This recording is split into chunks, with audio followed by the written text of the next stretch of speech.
الكرم سيد الكونين والثقلين والفريقين من عرب ومن عجم يا ربي بالمصطفى بلغ مقاصدنا واغفر لنا ما مضى يا واسع الكرم نبينا الآخر الناهي فلا أحد أبر في قول لا منه ولا نبي يا ربي بالمصطفى بلغ مقاصدنا واغفر لنا ما مضى يا واسع الكرم والحبيب الذي ترجى شفاعته لكل هول من الأهوال مقتحم يا ربي بالمصطفى بلغ مقاصدنا خلق كلهم يا ربي بالمصطفى بلغ مقاصدنا واغفر لنا يا واسع الكرم اللهم صل وسلم وبارك عليه وعلى Bismillahirrahmanirrahim. Al-Fatihah al-Qubul Ta'ala Surah Al-Khair Muhammad Bara'an al-Qudud wa ila hadrati Sayyidina Rasul sallallahu alaihi wa alihi wa sallam wa sahbihi al-kiram al-Fatihah.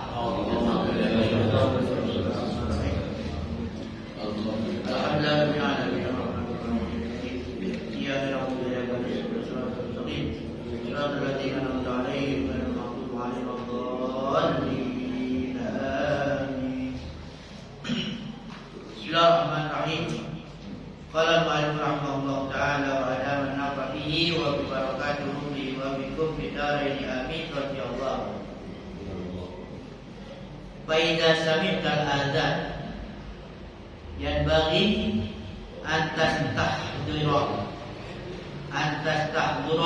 al-qalb haulan nida yaumal qiyamah wa tatashammiru bizahirika wa batinika lil ijabati wa musari'ati fa innal musari'ina ila hadha nidai humul ladina yunaduna bil lutfi yaumal adil ahwal wa in wajadta qalbaka mamlu'an bil farah wal istibsyar masbufan ila ibtida fasayakunu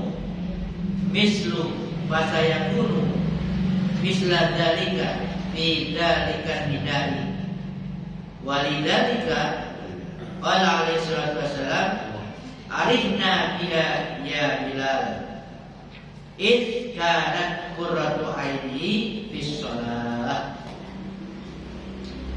Fa idza sami'tal adzan, maka apabila kau mendengar azan, yang bagi siogianya seharusnya kalau mendengar azan katanya antas tahdirul qalb, bahwa kau hadirkan dalam hati, dihadirkan di hati haulan nida yaumal qiyamah, seakan-akan itu adalah huru hara panggilan pada hari kiamat. Seakan-akan huru hara panggilan hari kiamat, panggilan kiamat. Wa tatasamira, dan dalam kau bersemangat, kau semangatkan bizahirika wa batinika, ada semangat dengan zahir dan batin. Zahir batin, zahir yang luarnya bergegas itu semangat, wa batinika, dan batin artinya ada kegairahan. Untuk apa? Lil ijabah, untuk menjawab, untuk memperkenankan ya panggilan itu. Artinya memenuhi panggilan. Bergegaslah, bersemangatlah zahir batin untuk memenuhi memenuhi panggilan tersebut. Wal musari'ah, cepat-cepat, segera. Kenapa? Fa innal musari'ina ila hadzal nidah. Sesungguhnya orang-orang yang bersegera ila hadzal nidah kepada panggilan ini, panggilan azan, dia bersegera. Humul ladina, mereka itulah ya orang-orang yang yunadauna, yang nanti dipanggil dia bil lutfi, dengan kelembutan. Nanti dipanggil dengan kelembutan, bukan huru hara. Ya, pada hari kiamat dengan panggilan yang lembut, ya, panggilan yang nyaman, bukan panggilan yang huru hara kayak itu. Panggilan tapi menyeramkan. Yaumul adil akbar, pada hari itu, pada hari di mana disebutnya yaumul adil akbar. Fa in wajadta qalbaka mamlu'an bil farah wal istirsyadi maksufan ilal ibtidan, maka jika kau dapati hati kau kalau dengar panggilan itu di hati, ya, mamlu'an bil farah, dipenuhi dengan kegembiraan, senang gitu, ada panggilan azan tuh di hati ada kegembiraan. Wal istirsyad, ya, ada dalam kabar gembira. Maksufan ilal ibtidar, artinya tidak ingin membelakangi, tidak ada apa namanya yang menyepelekan gitu. Justru yang menyambutnya gitu, panggilan itu bergembira dengan panggilan itu, tidak menganggap kayak panggilan biasa, hanya lewat aja, ya. Kalau lagi ngapain aja nggak peduli azan gitu kan. Justru ini dia merasa gembira sehingga apapun yang dilakukan berhenti dulu atau lagi bicara juga. Bahkan lagi baca Quran juga berhenti sejenak. Nah, fasayakunu misla dzalik fi dzalika nidah. Maka nanti akan terjadi seperti itu pada panggilan tersebut. Ya. Jadi artinya terus bergembira, nanti akan terjadi seperti itu, gembira panggilan azan. Walidzalika, oleh karena itu, qala alaihi wasallam, Nabi bersabda, arihna ya bila arihna, ya, arihna, giratkan kami, artinya bahagiakan kami, wahai Bilal, ya, dengannya, dengan azan.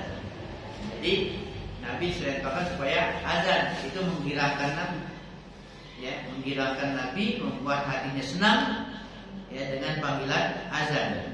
Kenapa? Iskanat qurratu aini bis shalah. Karena qurratu aini, cendera matanya Nabi, berada dalam sholat.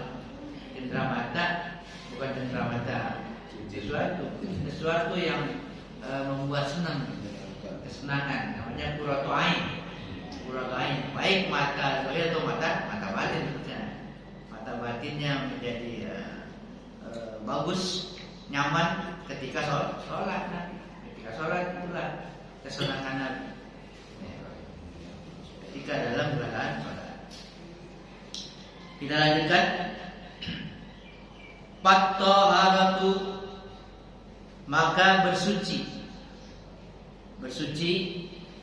Taharatus sirri. Yang dimaksud bersuci di sini, ini kan syarat batin nih dalam sholat. Yang zahirnya udah. Ini sekarang lagi batinnya, masalah hatinya, hakikat daripada sholat.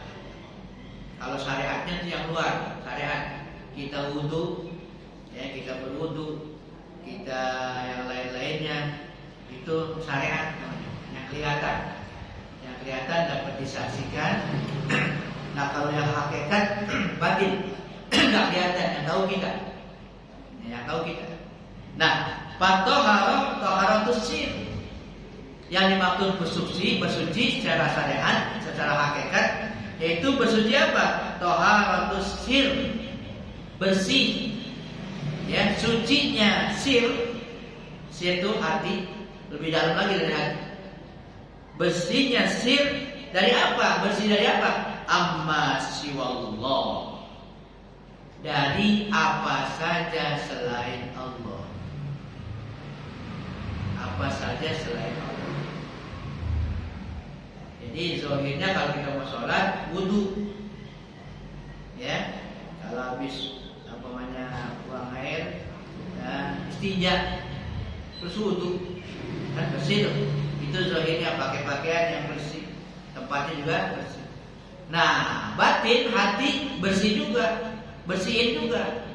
Bersihin dari apa tuh hati? Amma siwallah, dari apa saja selain Allah. Di hati cuma ada Allah, bersihin yang lain. Ini yang susah itu. Nah, bersihinnya gimana ya? Ya, dibersihkan. Ya paling berapa menit ya kan? Berapa menit kita sholat, usahakan itu biar bersih dulu dari selain Allah. Di hati selain Allah jangan ada. Karena hakimi sholat dirikan sholat untuk mengingat aku. Ingat yang diingat Allah. Itu melatih kita. Syirik itu yang harus kita latih. Kalau syariatnya sih barangkali, apalagi kita udah tua-tua gini, udah lancar banget kan syariatnya tuh. Sholatnya yang diri gitu kan, kita diri, kita baca doa kita, Fatihah, baca surat, rukunya udah lancar, bacaannya juga lancar, semua lancar udah. Tarawih ganjang-ganjang banget coy. Ya kan? Kita ganjang-ganjang banget. Wah, udah lepas tangan kalau dari motor lepas tangan udah. Nah, bakalan udah bakalan salah udah. Itu udah syariatnya udah gitu, udah cakep udah. Nah, udah lancar banget.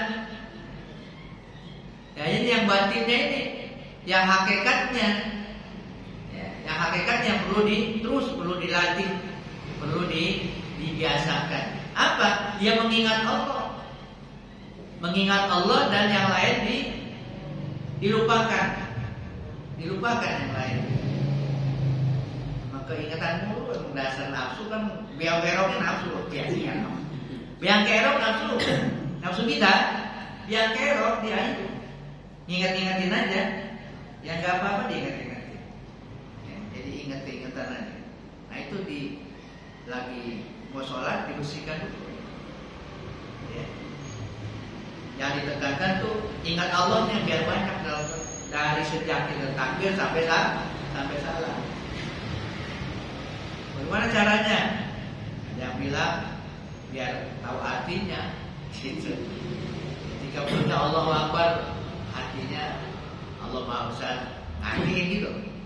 Ya boleh sih, biar paham gitu. Supaya jangan kemana-mana.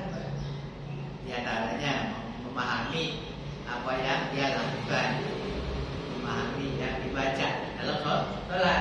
Itu membantu supaya khusyuk. Ya khusyuk hati ini kepada Allah aja, jangan kepada yang lain. Khusyuknya gitu. Biha maka dengannya, dengan bersuci hati itu tatimus hadis sholat, maka baru sempurna ada sholat ini, baru sholatnya sempurna lahir batin. Hafizu ala sholawati wa sholatil wusta. Hafizu ala sholawati wa sholatil wusta. Jagalah, peliharalah sholat berjamaah, sholat 5 waktu, wa sholatil wusta, dan sholat tengah-tengah. Kalau dari segi syariatnya tengah-tengah itu 5, yang tengah-tengah apa? Kok dia juga masih dia juga. Kalau emang diartikan seperti itu secara syariat, sholat yang 5 kan gitu kan. Jagalah sholat yang 5 dan sholat wusta, sholat tengah-tengah. Jadi yang 5 ini kalau emang mulai dari subuh, zuhur, asar berarti. Nah, kan udah disebut 5. Kenapa mesti ditambah lagi, ditekankan wustanya lagi?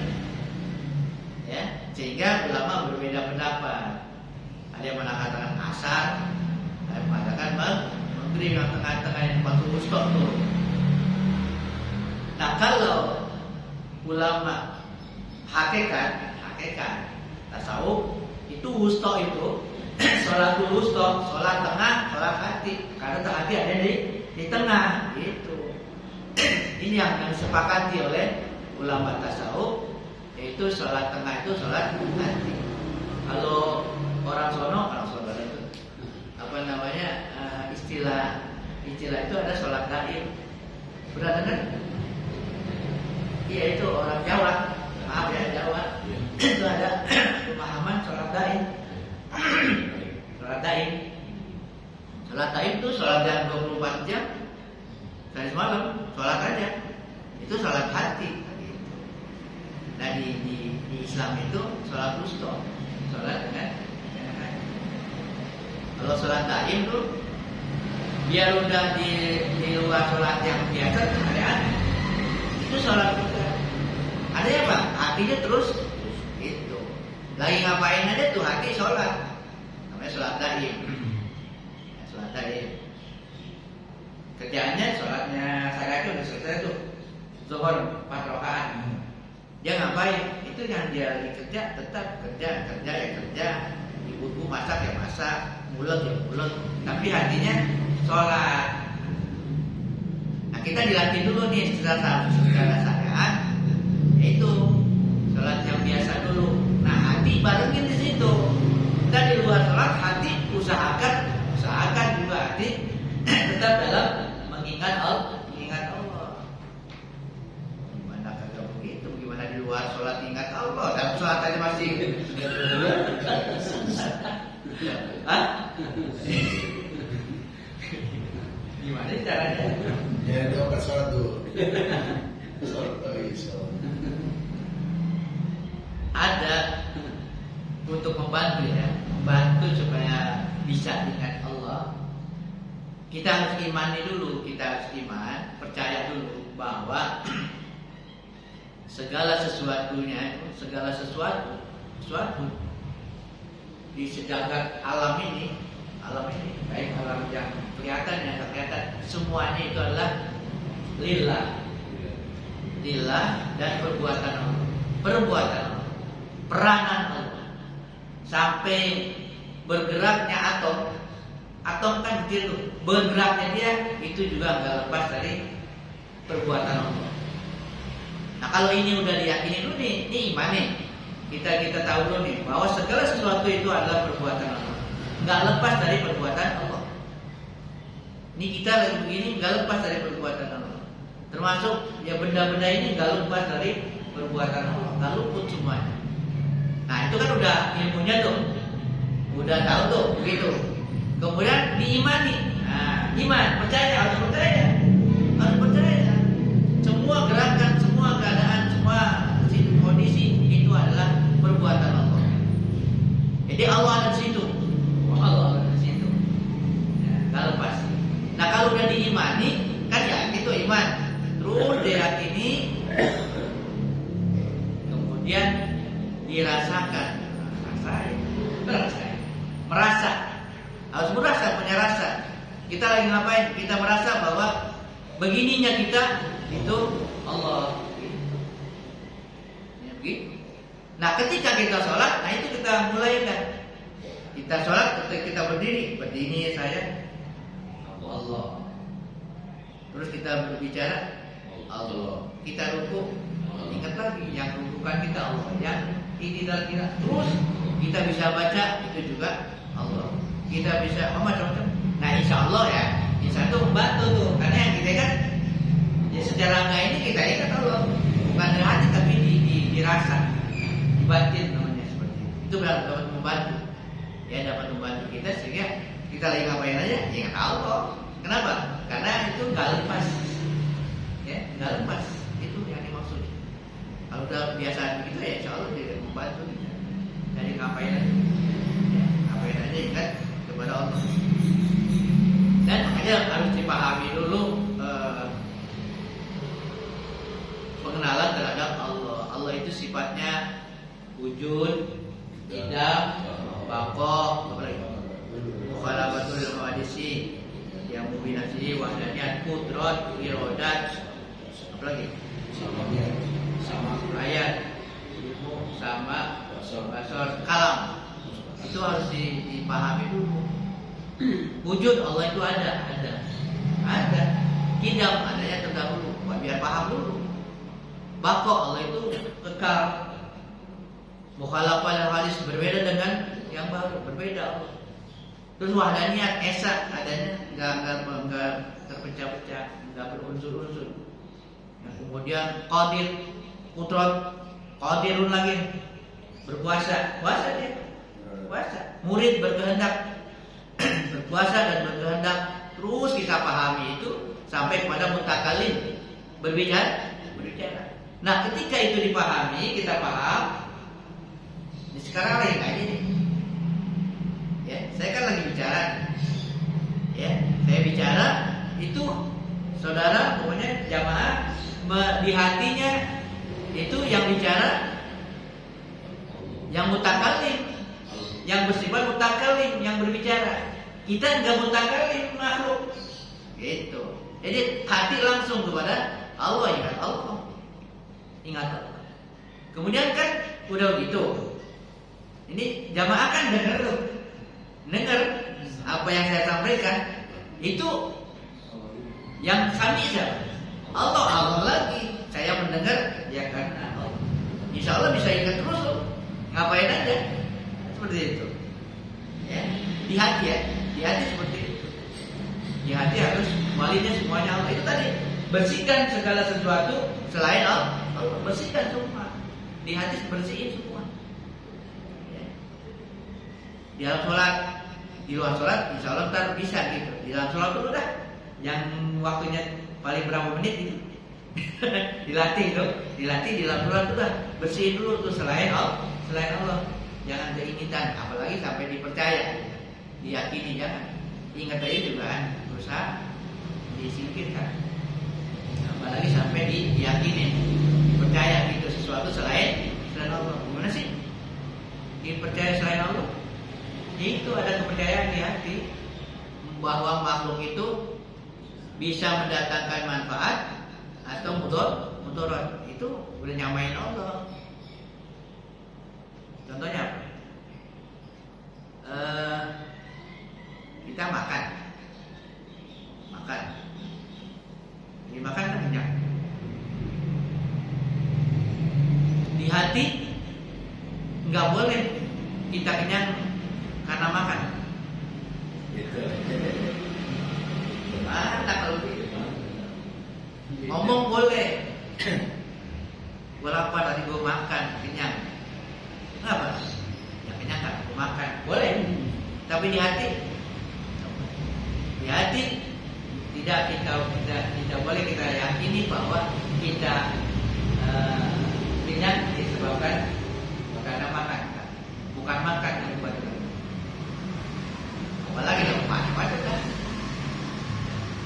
Lagi makan nasi nggak tahunya ada apa? Telanjang. Pedas kan? Apa nih? Yang pedas? Cabai kan? Di hati nggak boleh yang bikin pedas itu cabai. Susah ini. Ngomong boleh. Cabai pedas banget. Di hati nggak boleh cabai pedas. Apa itu? Pedas dari Allah. Langsung Allah lagi. Yang lain itu makhluk, cabai makhluk, makanan makhluk, apalagi ini air makhluk. Kalau kita haus, kita minum, hilang hausnya. Jangan bilang di hati nggak boleh air ini yang membuat kita hilang dari haus. Ngomong boleh, iya kan begitu. Yang zahir itu yang masuk akal, yang zahir. Di hati jangan yang masuk akal, iman. Contoh lain, Nabi kan Isra Mi'raj. Itu kalau pakai akal kagak masuk akal. Pakai iman harusnya. Baru percaya. Yang di luar akal ya harus iman. Gitu. Segala sesuatunya. Jangan pakai akal, nggak masuk akal kan. Ini nggak akan nyambung. Kalau percaya kan. Gimana ya?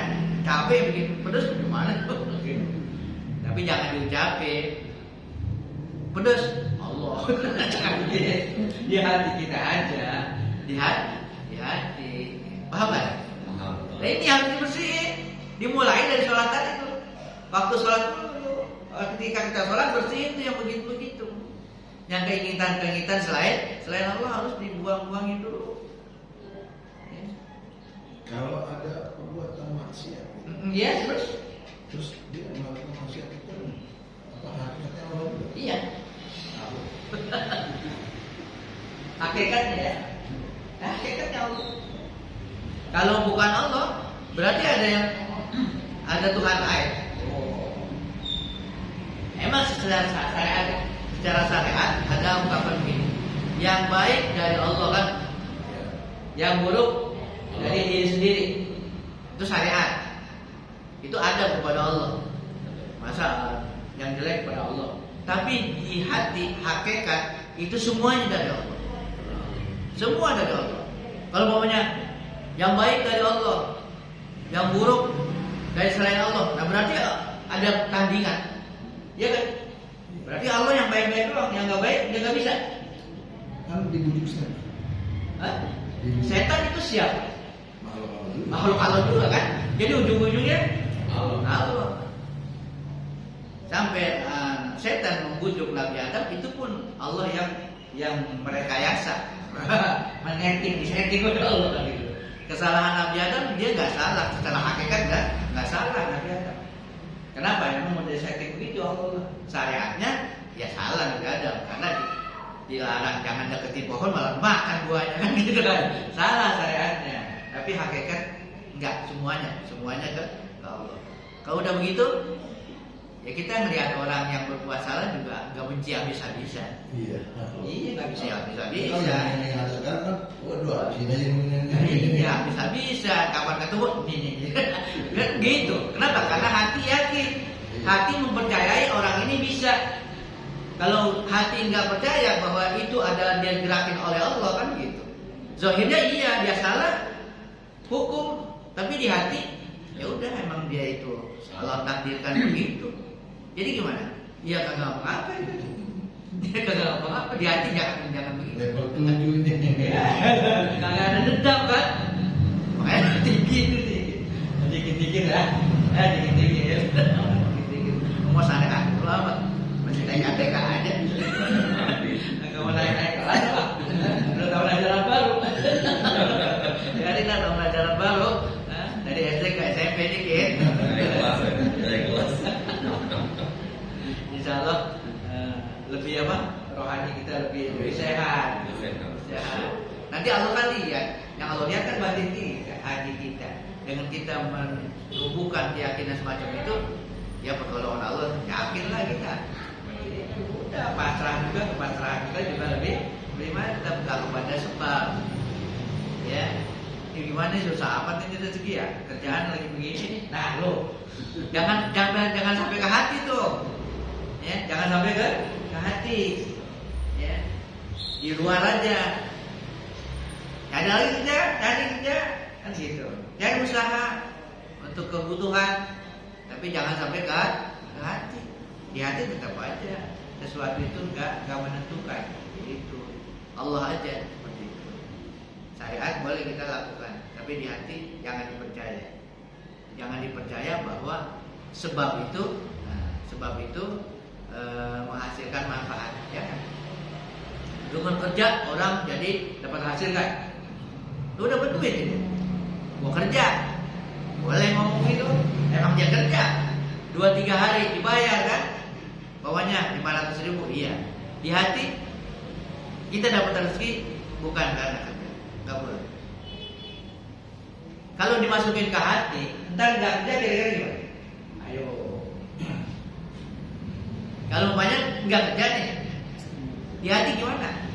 Kalau sampai kita yakin tuh dengan kerja mendatangkan rezeki. Kalau enggak kerja gimana di hati?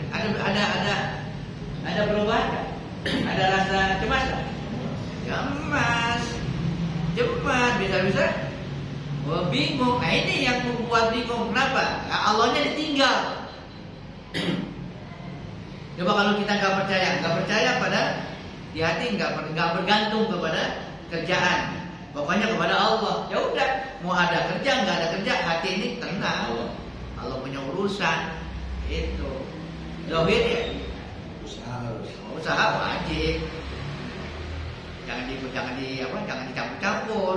Ini mentang-mentang habis mengajar begini, pada Allah tawakal. Kalau ngapain lah. Dan juga datang sendiri sampai yang bawah aja. Harus dilihat ya, harus dilihat. Mana yang syariat, mana yang ini untuk batin kita seperti itu. Kalau perang dengan batin juga termasuk Allah juga. Gimana? Perang dengan batin kita. Sekarang kita mau berbuat jahatnya. Wah, batin kita mau jahat atau mau jahat. Gimana? Kan ada perbuatan jahat antara kita mau melakukan perbuatan kejahatan misalnya, kan batin kita juga tentunya ada yang nolak. Nanti kasihan dia atau apa-apa. Itu bahannya itu kalau juga ya. Pokoknya gini, di hati ini kan nafsu, nafsu selalu menghalangi kita Antara di iman dalam dan nafsu itu di sini. di dalam kita ini mengingat Allah. Nafsu itu selalu begitu, pokoknya menghalang-halangi kita. Kita mau ingat Allah dihalang-halangi itu tadi macam-macam, apalagi sampai yang amarah yang pemerintah berbuat tidak baik, terutama itu kepada rohani kita dan berbuat tidak baik, sehingga muncul ke permukaan. Kayaknya yang seperti itu dikembalikan lagi kepada Allah, kepada nurani yang paling dalam, yang bisa ditekan itu kemarahan. Ya, kalau udah bisa tekan kemarahan, nah berarti nafsu lawamah tuh. Nafsu lawamah yang lagi yang anteng-anteng dibangunin, bangun loh, jangan tidur aja lawamah, mutmainah, ya, jangan dia doang tuh amarah, giat banget amarah, sama nafsiyah tuh keakuan, saya. Sehingga muncul sombong, muncul ujub. Kenapa? Karena merasa dirinya ada. Merasa dirinya ada. Itu yang berbahaya juga. Berbahaya. Kalau kayak hama itu boleh dibasmi ya? Hama maksudnya kayak tikus, burung atau apa itu dibasmi itu boleh nggak sih, kayak ayam? Syariatnya dia tuh syariatnya kalau yang membahayakan syariatnya kan ada yang mesti dibunuh ular kan, matiin tapi dengan cara yang baik. Kalau yang nggak boleh dibunuh kan ada kan bawahnya apa tuh semut ya, nggak boleh dibunuh, jarang syariatnya gitu seperti itu. Kalau yang syariatnya boleh ya boleh, harus dia syariat mencegah ketidakbaikan, cara yang baik. Bunuh tikus matiin, cara yang baik. Bagaimana cara yang baik? Yang mati yang kira-kira sekali tebas mati dia, atau tiba-tiba batu gede mati dia. Kalau diracun itu? Kalau diracun, kita kena yang lain gimana? Kena yang lain gimana kan? Salah ngeracunin jadi oleh kita. Kucing. Ya makan kucing kan. Kucing.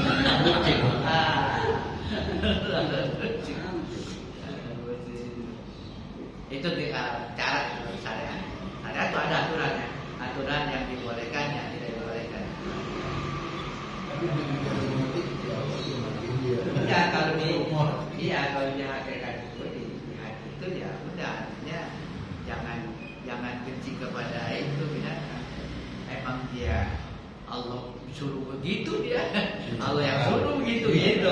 Jadi langsung ke Allahnya, kalau hati ini langsung ke Allah. Gini masih itu langsung ke Allah itu. Sambil kita gebukin, tangan kita gebukin nih, biar dia mati, tapi hati kita ini Allah punya. Jadi enggak ini bukan karena dendam, bukan. Cuma kita mikir, iya Kenapa Allah takdirkan begitu kan? Nah, kan ada hikmahnya ntar baru. Ada hikmahnya. Ya, Allah ciptakan begini, ada hikmahnya ini dibalik ini gitu. Kok Allah ngizinin seorang manusia? Gitu. Orang buat jahat kok Allah ngizinin? Nah dulu ada kebaikan di situ. Kita husnuzon kepada Allah. Gitu. Husnuzon di hati begitu. Ada kebaikan, itu yang terbaik itu yang terbaik. Gitu. Emang ya bertolak belakang kalau digabungin. Ya Nabi Musa sama Khidir lah, contohnya begitu lah. Nabi Musa sama Nabi Khidir. Nah, untung ada di dalam kan, ada di dalam. Kalau di luar wah ramai banget kan kalau di luar. Ya. Ya. Kalau yang di luar itu terbatas, akal kita kan terbatas. Pokoknya yang masuk akal, nggak masuk akal, nah nggak terima kan. Syariat begitu, nggak masuk akal nggak terima. Nggak kelihatan, nggak hati kalau nggak terlihat mata. Tapi hati luas, hati begitu luasnya hati sehingga tidak ada yang terbatas di hati langsung. Ya apa aja dah kalau banjir. Dengan banjir ada kejadian tanggul jebol. Kan gitu kan? Karena banjir turun hujan, tanggul jebol kenapa? Menurut akal. Ayo, menurut akal kan akal mereka res. Ini ada air, dengan sebab air banyak jebol. Di hati nggak boleh. Di hati nggak boleh. Cuman hati kita, nurani kita, ya rohani kita dijojok-jojokin itu, dijojok-jojokin. Nah, suruh percaya. Ayo percaya nggak? Percaya. Jangan dengan percaya. Gitu. Jangan percaya. Kalau percaya, akhirnya percaya pada makhluk. Coba kalau Allah kayak sini, apa air bisa? Nggak bisa. Jadi kalau lagi luarnya iya emang luarnya begitu emang air, kalau hujan kagak jebol kan gitu. Itu saya akal masuk akal. Tapi di hati semuanya kembali kepada itu kan dikit doang tadi ya. Asir amas ya Allah, campur dulu aja kan. Iya. Ya, pembahasannya ini yang jelas. Mudah-mudahan Allah berikan taufik dan hidayahnya sehingga ilmu yang kita pelajari ilmu yang bermanfaat. Amin ya rabbal alamin. Afdhalul dzikri la ilaha illallah Muhammadur Rasulullah la ilaha illallah Muhammadur Rasulullah la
khususan Sadatina al-Alawi Karim Abdillah bin Aras wa Habib Syarif Muhammad al-Habashi wa Habib Ali bin Abdul Atas wa Syekh Ahmad bin Abdul Qadir Basim Muhammad bin Ahmad Bas wal Habib Abdullah bin Muhsin Al-Attas wa jami'i masyayikh wa tauhid aina makan wa ala arwahuhum an Allah ta'ala bil rahmah wal maghfirah wa yuhina ala